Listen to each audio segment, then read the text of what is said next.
ኪዳን ዘመን የነበረ በአዲስ ኪዳን ላይ ገናናነቱን ትልቅነቱን ይዘቱ ሳይሸራረፍ ሳይቀንስ መጠኑ ሳይቀንስ በብሉይ ኪዳን በነበረ እንዲሁ ወደ አዲስ ኪዳን የመጣው ትልቁ ታላቁ ትእዛዝ እግዚአብሔር አምላክ ይህን በፍጹም ልብ በፍጹም ኃይል በፍጹም አቅም ውደድ የምትል ናት።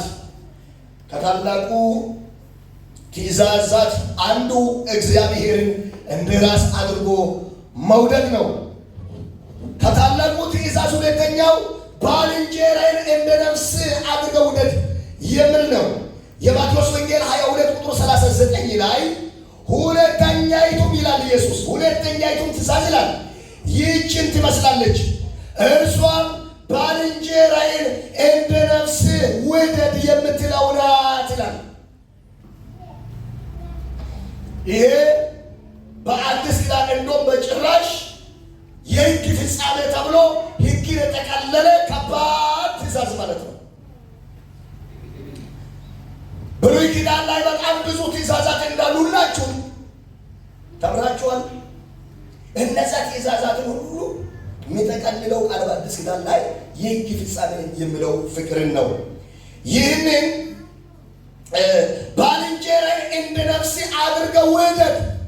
ነፍሱን የሚጠላ ሰው ውስጡ ሰይጣን ካልገባበት በስተቀር ሰይጣን ሲገባ ሰው ራሱን ሰቅሎ እንዲሞት ያደርጋል። መርዝ እንዲጠጣ ያደርጋል። የራሱን ነፍስ እንዲጠላ ያደርገዋል።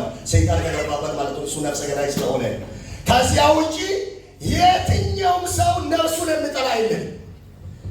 ሰውን እንድንወድ በአዲስ ኪዳን የታዘዝነው እንደ ነፍሳችን እንጂ እንደ ዕቁባችን አይደለም። እንደ ነፍሳችን እንጂ እንደ እንትን ህብረት አይደለም። እንደ ነፍሳችን እንጂ እንደ አገልግሎት ጓደኝነት አይደለም። ሰውን የምንወድበት በአዲስ ኪዳን ላይ የተጻፈልን ቃል ቢኖር እንደ ነፍስ አድርገን ሰውን ሁሉ መውደድ ነው። ይሄ ክርስቶስ እስኪመጣ ለቤተ ክርስቲያን የተሰጠ ትልቁ ስርዓትን ትእዛዝን ነው። ሁለተኛውን ልበላችሁ። ሁለተኛ ታላቁ ታሪኮ ነው። ክርስቶስ ወይም ለቤተ ክርስቲያን ከተሰጡ ስርዓቶች መካከል ሁለተኛ ታላቁ ታሪኮ ነው። ይህንን የምታገኙት የማቴዎስ ወንጌል ምዕራፍ 28 ቁጥር 19፣ ማርቆስ ወንጌል 16 ከቁጥር 15 ጀምሮ ያሉ ክፍሎችን ስትጠረቁ ታገኛላችሁ። እንግዲህ ታላቁ ታሪኮ አንደኛ ወንጌልን ለሌሎች መናገር ነው። ወንጌልን ለሌሎች ማድረስ ነው። ወንጌል ባልገባበት ቦታ በጊዜም አለ ጊዜ ወንጌልን መስበክ ነው። ጊዜ ሳይመርጡ ቦታ ሳይመርጡ አንዳንድ ጊዜ ሰው ክርስትና እየደከመው ስለ ወንጌል ያለው እይታ እየወረደ ሲል ቦታ ያቅም እንደ ቦታ አታቅም እንደ አሁን ይህን ነገር እዚህ አይነት ቦታ ይነገራል እንደ ወንጌል ማይነገርበት ቦታ የለም። ወንጌል ማይሰበክበት ቦታ የለም። ጳውሎስ ለጢሞቴዎስም በጊዜ አለ ጊዜ ጽና፣ ወንጌልንም ስበክ፣ ወንጌል ሰባኪነትን ስራ አድርግ ነው ያለውና አንዳንድ የሰው በቃ የኮለክሶ ቤት ነው ወንጌል ይነገራል እዚህ እንትን ነው ወንጌል የማይመለከተው ቦታ የለም። ሁሉም ቦታ ወንጌል መሰበኪያ ነው። ስለዚህ እኛ የአምልኮ አቅማችን ስለደከመ መንፈሳዊ ነገራችን ስለወረደ እይታችንና አይኖቻችን በምድራዊና በቁሳቁስ ላይ ስላረፈ ክርስትናን የምንጠቀመው በሳምንት አንድ ቀን ብቻ ስለሆነ ወንጌል መሰበክ ያለበት ስርዓት ያለው ይሁድ ብቻ ይመስለናል።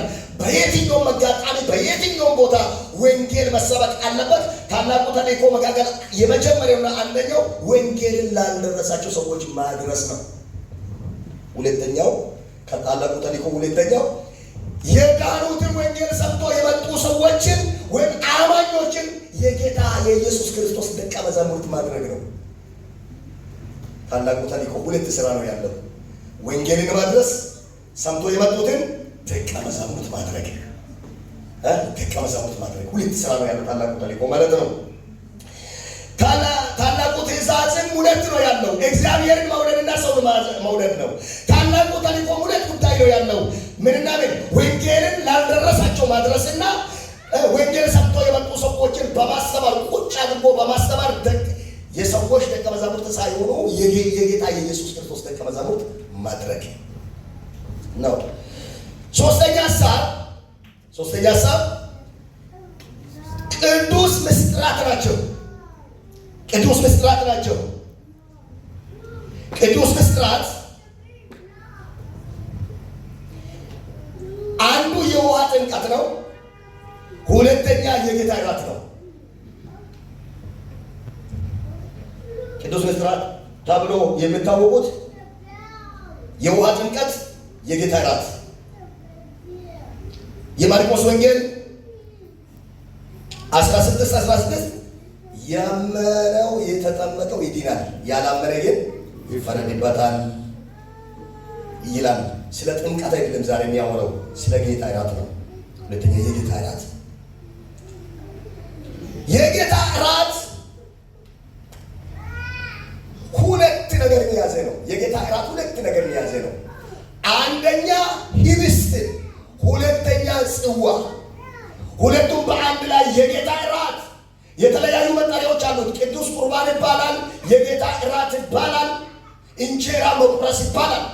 በመጽሐፍ ቅዱስ ውስጥ በእነዚህ ስያሜዎች ሁሉ ይጠራል። የጌታ እራት እንጀራ መቁረስ ይባላል፣ ቅዱስ ቁርባን ይባላል፣ የጌታ እራትን ይባላል ማለት ነው። ታዲያ እነዚህ ሁለቱንም ነገሮች ትንሽ ከፋይዳቸው ጋር ለማየት እንሞክር። ህብስትና ጽዋ ነው ብያቸዋለሁ። ህብስት የክርስቶስ የሥጋ ምሳሌ ነው። ህብስት የክርስቶስ የሥጋ ምሳሌ ነው። የማርቆስ ወንጌል ምዕራፍ 14 ቁጥር 22 የማርቆስ ወንጌል ምዕራፍ 14 ቁጥር 22 ላይ ሲበሉም ኢየሱስ እንጀራውን አንስቶ ባረከ፣ ቆርሶም ለደቀ መዛሙርት ሰጠና እንካችሁ ብሉ፣ ይህ ሥጋዬ ነው አላቸው። ሲበሉ ከነበሩት ነገር ወይም እንጀራውን አንስቶ የሚበላው የነበረውን ቂጣ አንስቶ እንኩ፣ ይህን በመካከላችሁ ብሉ አንስቶ ባርኮ ቆርሶም ለደቀ መዛሙርት ሰጠና እንካችሁ ብሉ፣ ይህ ሥጋዬ ነው። ቃል በቃል ይህ ሥጋዬ ነው ያለው። ምን ነው? ጨምሩ። ሥጋዬ ነው ይላል። ህብስት የክርስቶስ ሥጋ ምሳሌ ነው። የክርስቶስ ሥጋ ምሳሌ ነው። ታዲያ የክርስቶስ ሥጋ ስለ ኃጢአታችን አንድ ጊዜ ፍጹም መስዋዕት ሆኖ የቀረበ ነው። የክርስቶስ ሥጋ ስለ ኃጢአታችን ላያዳግም አልፎ ለሄደ ይሁን በወቅቱ ለነበረው ለሚመጣ ትውልድ ላያዳግም ለሰው ልጅ ኃጢአት ከአዳም ጀምሮ ሲወርድ ሲዋረድ ሲንከባለል በሰው ዘር ላይ ሲጫወትበት ለነበረው ኃጢአት አንድ ጊዜ የሰውን ዘር በሙሉ ተክቶ ኢየሱስ ክርስቶስ ቅዱስ መስዋዕት አድርጎ በመስቀል ላይ ራሱን ሰውቶ ያቀረበ ሥጋው ነው።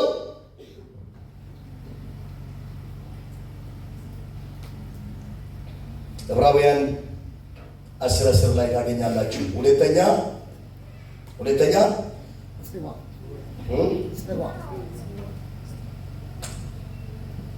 ስለ ህብስት እያወራሁ ነው እንዳልሳለት። ስለዚህ ጽዋ ነው። ሁለተኛ ጽዋ ነው። ይሄ አንድ ሁለተኛ ማለት ነው። አንድ ሁለተኛ የአንዱን ሀሳብ ነው እያወራ እያልኩ ያለው። አንደኛው ነው አሁን ያወራሁት። አንድ ሁለተኛ ክርስቶስ በሥጋው ኃጢአታችንን በሥጋው ተሸከመ። አንደኛ ጴጥሮስ 2:24 ላይ ታገኙታላችሁ። በሥጋው ኃጢአታችንን የሰው ዘር ሁሉ ኃጢአት ኢየሱስ ክርስቶስ መስቀል ላይ ተሸከመ። ኢየሱስን መስቀል ላይ የቸነከረው የሰው ዘር ኃጢአት ነው። ታዲያ ኢየሱስ ክርስቶስ የሰዎችን ኃጢአት ሁሉ የተሸከመው በራሱ ላይ ነው፣ ወይንም በሥጋው ላይ ነው። በሥጋው ላይ ተሸከመ ይላል። አንድ ሶስተኛ በክርስቶስ መገረፍ ቁስል እኛ ከደዌያችንና ከሕመማችን ተፈውሰናል።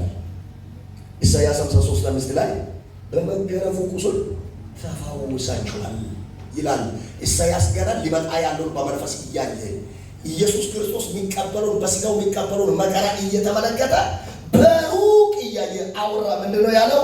በመገረፉ ቁስል ምን ሆናችኋል? ተፈውሳችኋል። አይታችኋል።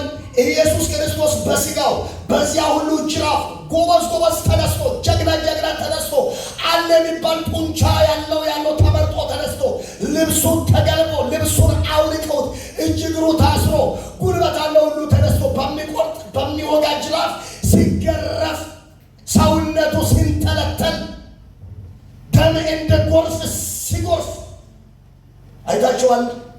ያ ከአዳም ጀምሮ የመጣብንን ያንን ህመማችንን ዳዌያችንን የህመም ምክንያት የዳዌ ምክንያት የጉስቁልና ምክንያት የስብራት ምክንያት የችግር ምክንያት የሆነውን ያንን ዳዌ ሊፈውሰን ነበር።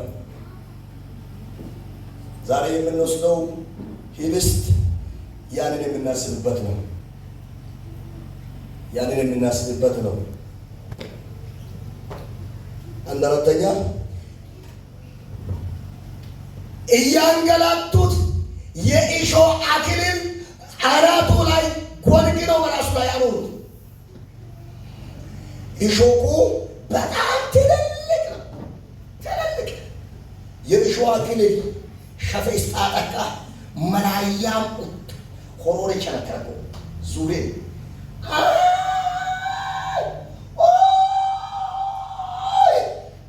ደም እየፈሰሰ እየጮኸ እያለቀሰ ስጋው ላይ ይሄ ሁሉ ገባ። የሰው ታሪክ አድርገን እንሰማለን አይደል? ቃል አድርገን ምንም አይመስለንም ማለት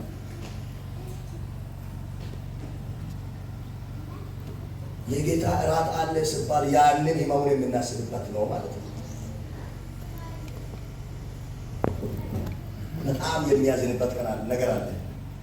የጌታ እራት አለ ሲባል ሽምቅ ብሎ የሚወጣ ሰው አማኝ ሆኖ አልፈልገውም አላስብም ማለት እኮ ነው። እኔ ኢየሱስ ለኔ አልሞተልኝም ከማለት አይተናነስም። ከወንድሙ ጋር ከእህቱ ጋር ትንሽ ቅሬታ ያለው ይቅር ከማለት ይልቅ ጌታ ለኔ አልሞተልኝም አልወስድም ከሆነ ሰው ጋር ስላለ አልወስድም። ስለ ጌታ እራት ያለው አስተምሮ ራሱ ይሄን አስተምሮ ትንሹን እንትን ማለት አጥቶ ትልቁን ችላ እንላለን። ትንሹን መቶ ወቅቶ ትልቁን ጉዳይ ዋጋ ቢስ እናደርገዋለን።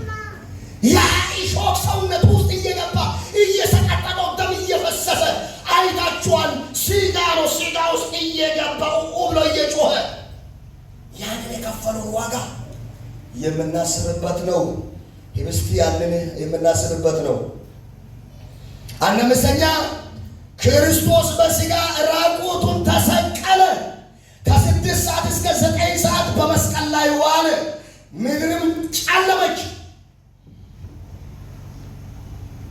ራቁቱን እርቃኑን ተሰቅሎ መስቀል ላይ ዋለ። ከ6 እስከ 9 ልብ በሉ። አይደለም ተሰቅሎ ሰውነት ውስጥ ብረት ገብቶ ሰውነት ውስጥ እሾህ ገብቶ ሰውነት ውስጥ ወዳጆቼ ምስማር ገብቶ ቀርቶ ዝም ብላችሁ ኖርማሉ 30 ደቂቃ ተሰቅላችሁ ነው እየተጥሹ ኢየሱስ በመስቀል ላይ ዋለ። ህብስቱ ያንን የምናስብበት ነው። ህብስቱ ያንን የምናስብበት ያንን መታሰቢያ የምናደርግበት ነው።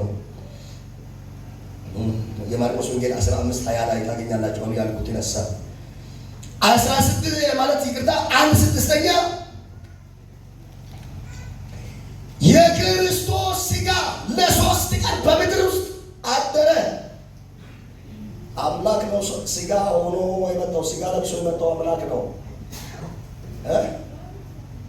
ማደር በማይቻልበት ቦታ ውስጥ አደረ፣ ኖረ። 3 ቀን ሙሉ በስጋው እዛ ውስጥ አደረ። ያንን ካልሆነ የእኛን ኃጢአት ጨርሶ ይቅርታ ማስገኛ ላይ ጅልምና ያንን መታሰቢያ የምናደርግበት ነው። አምላክ ወርዶ መሬት ውስጥ የተኛበት፣ አምላክ ወርዶ የተቀበረበት፣ አምላክ ወርዶ ስለኛ መከራ የተቀበለበት ያንን የምናስብበት ነው ህብስቱ ማለት ነው። በስጋው የተቀበለውን መከራ ዛሬ መታሰቢያ የምናደርግበት ቀን ነው ማለት ነው። ጽዋ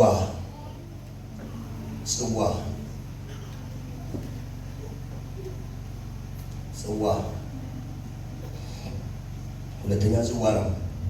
ጽዋ የክርስቶስ ደም ምሳሌ ነው። የክርስቶስ ደም ምሳሌ ነው። ጽዋውንም አንስቶ አመስግኖ ሰጣቸው።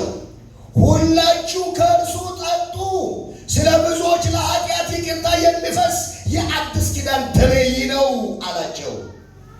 የማቴዎስ ወንጌል 26 27 እና 28 ስታነቡ ታገኛላችሁ። የማቴዎስ ወንጌል 26 27 እስከ 28 አይታችኋል። ጽዋውን አንስቶ እንኩ ጽዋውን አንስቶ አመስግኖ ሰጣቸው። ሁላችሁ ከእርሱ ጠጡ የምትለው ቃል በጣም ታስደስተኛለች። ሰው ለይቶ አልሰጠም። በወቅቱ እዛ መካከል ኢየሱስን የሚሸጠውም እንዳለ ኢየሱስ አስቀድሞ ነግሯል። ሻጭም አለ፣ ተንኮለኛም አለ፣ ልኪድ አለውም አለ። ኢየሱስ ግን እነሱ ብቻ እንዳይወስዱ አላለም። ሁላችሁም ውሰዱ ነው ያለው። ባለፈው ጊዜ ስለ ጌታ እራት የኢየሱስ አስተምሮና የጳውሎስ አስተምሮ ብዬ አሳይቻቸዋለሁ። ቆሮንቶስ ላይ ያለው የቆሮንቶስ አወሳሰዱ ላይ ጋጠወጥ ሲሆን የክርስቶስን ጌታ እራት በማይመጥን መልኩ በየቤታቸው ምግብ ሰርቶ አጠግቡ ላለው ሰው ሳያካፍሉ ለራሳቸው መብላት፣ ያመጡትን መጠጥ ለራሳቸው መጠጣትና መስከር፣ እንደዛ ሲሆኑ ነው ያጠበቀው። ይሁን የኢየሱስ አስተምሮ እንዲህ ነው። ሁላችሁ ውሰዱ የምል ነው። እንኩ ሁላችሁ ውሰዱ። አይታችኋል። እነማን አሉ? እነ ይሁዳ በውስጥ አሉ። ያቃላ ያቀል ጉዳዩ አንድ ነገር ነው። ይሄ ጉዳይ ይሄን መውሰድ ይሄ መቀደስ ያለ መቀደስ ምስጢር ሳይሆን የሚሞተውን ኢየሱስ ስጋውን የማሰብ ጉዳይ ነው። ኢየሱስ የተቀበለው ስቃይ የማሰብ ጉዳይ ነው። ለኔ እንደዚህ ነው የተሰቀለ ብላችሁ የምታስቡበት ጉዳይ ነው። እኛ ማለት አንዳንዴ ስለ ጌታ ጋር ባደግንባቸው አካባቢዎች ላይ ብዙ ጊዜ የሚያስተምሩ ቆሮንቶስ ላይ የተመሰረተ ትምህርት ነው። ቆሮንቶስ ላይ የነበረው እንደነገርኳችሁ ህዝቡ ጋጠወጥ ነበር። ሙሉ ክፍሉን አንብቡ። በጣም ነው የሚገርማችሁ። ጋጠወጥ ናቸው። ስለዚህ ነው ያጠበቁ ሳይገባው ይሄን የሚበላ የሚጠጣ ዕዳ አለበት እያለ ማለት ነው። እና ስለዚህ ሰው ጌታ ራሳ ሲደርስ አይቀበልም። ቸርች ውስጥ ይዘምር የነበረው ይሰብክ የነበረው ያገለግል የነበረው ትቶ ይወጣል። በጣም አሳፋሪ ነው። በጣም አሳፋሪ ነው። በመውሰድ ማለት ምን ብዬ ልግለጠው? ያችን ቃል በመውሰድ ከሚደርስበት ይልቅ በመውጣቱ ሰዎችን የሚያሰናክለው ይበልጣል። ስንወጣ ሰዎችን እናሰናክላቸዋለን። ምን አሳቶ ይሆን? ምን ውስጥ ገብቶ ይሆን? ምን ሆኖ ነው? ያ በከተማ እየዘመረች ነበር። ለጌታ ሲባል እንዴት ተወጣች? በጌታ አጣት ገብታ ነው ማለት ነው። የሆነ ክፋት አደረገው ማለት ነው። ሰው ሁሉ እንደዚህ እያለ ይሰናከላል። የዛሬ ሳምንት ለዛሬው ጌታ ጋር እንዳለ ነግረናል። የዛሬ ሳምንት ውጭ ነው ሰው የተቀመጠው። እንደዛ ነው የነበረው። ሳምንት ጌታ ጋር አለ ስለተባለ ነው ዛሬ ብዙ ሰው ይቀርባል። በትክክል ስለ ጌታ እራት የተማርነው ትምህርት ትክክለኛ ትምህርት አይደለም። የክርስቶስ ትምህርት አይደለም። እውነተኛ ትምህርት አይደለም። ልክ የሆነ ነገር ላይ ጠዋት የሆነ ነገር ላይ ትንሽዬ አዙን የመጣ ሰው ከወሰደ እንደሚቀሰፍ፣ እንደሚመታ፣ እንደሚሞት በፍጹም አይገናኝም። የክርስቶስን ሞትና ትንሣኤ ለእኛ የተቀበለውን መከራ የምናስብበት ያንን ስናስብስ እያሰብን ያ ራሱ ለእኔ እንደዚህ ሆኖማ አልስትም በቃ ሌላ ነገር አልፈልግም ወይም እንድትሉ ያደርጋችኋል፣ እንድትቀደሱ ያደርጋችኋል፣ አቅም ይሰጣችኋል እንጂ ጋዳ ነገና ጌታ እራት መዘመሩ ችግር የለም። እንዘምራለን የሚችግር ይሄ ጌታ እራት ጌታ ንገሩ። እንደዛ አይነት የሚባል ቅድስና አለ። እንደዛ አይነት የሚባል ንስሐ አለ። እንደዛ የሚባል ጽድቅ አለ። ቸርች ግን እንመጣለን፣ እንትን እንናገራለን፣ ጌታ ራሱን ሁሉ ክብረት እንወጣለን።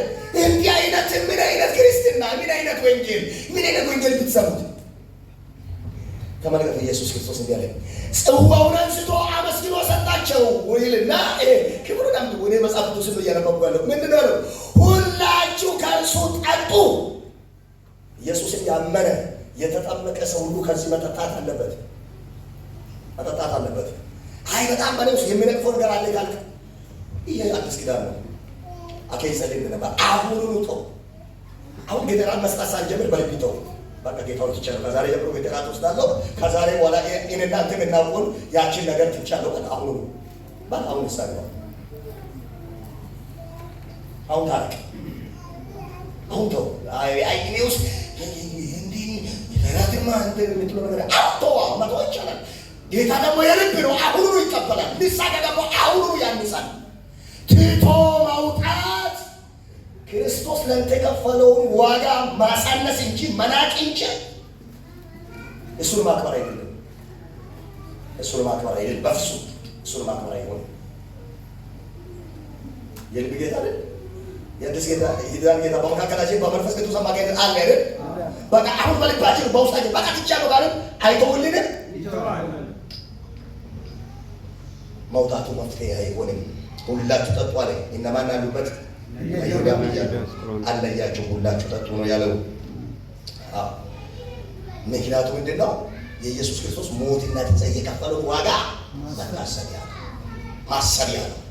ለእኔ ነው እኮ ደግሞ ምን እየሆነ እሾህ ጭንቅላት ውስጥ እየገባ የፈሰሰው ደረቅ ስለሆናችሁ እንጂ ያስለቅሳል እኮ ያስለቅሳል። ልጅሽ ወይም ልጅ በድንገት ጣት ቢቆረጥ ትንሽ ጣት በምን ትብል ስንት ታለቅስ ነበር። መጣሽ ለከብካለ ኢየሱስ እሾህ ገባ ሲባል ምንም አይመስል ከሲባል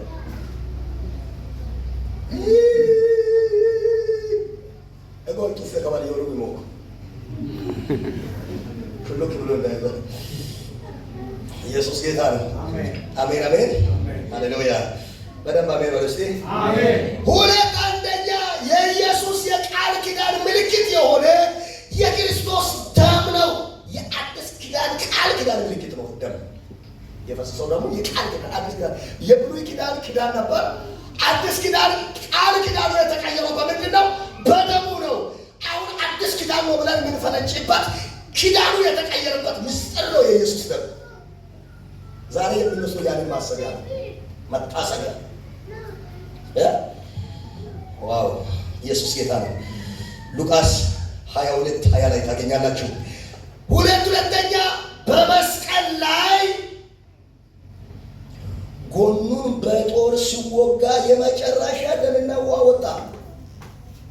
ሲፈስ ነበረው፣ ሲገረፍ ይፈስ ነበር፣ ሲመታ ይፈስ ነበር እና ከዚያ ሲሰቅሉ ሰውነቱ ላይ ችንካር ሲገባ ሾክ ሲገባ ደም ይፈስ ነበር።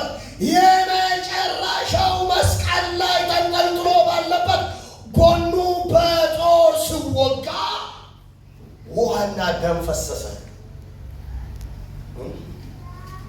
የመጨረሻው ደም ዛለቀ። ለኔ ነው።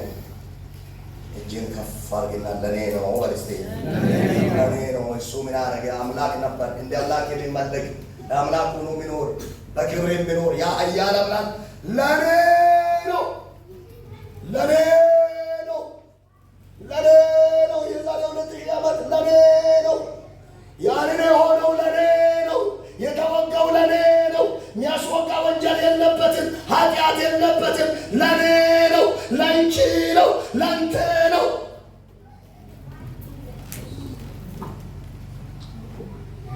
ያለ ነውር ነውረኛ የሆነው ያለ ወንጀል ወንጀለኛ የሆነው ወንጀለኛ ለማስባል በወንጀለኞች መካከል የተሰቀለው መሰቀል ሳያንሶ ጎን መሞቱ አይቀርም። ለምን ወጉት? ጎኑን ወጉት። ያላቸው የጥላቻ ልክ ነገር ግን የመጨረሻ ደምና ውሃ ወጣ። ለኔ ነው። እሱን የሚያስብበት እኮ ነው ዛሬ ቅዱስ ቁርባን። እሱን እኮ ነው እንዳትወስዱ የሚከለክለው። ውጣ ውጣ ውጣ ውጣ ውጣ ስትወጣ ምን እያለ ነው? አንችለ እሱ ደም እንደፈሰሰ እንዳያውቅ አረቁት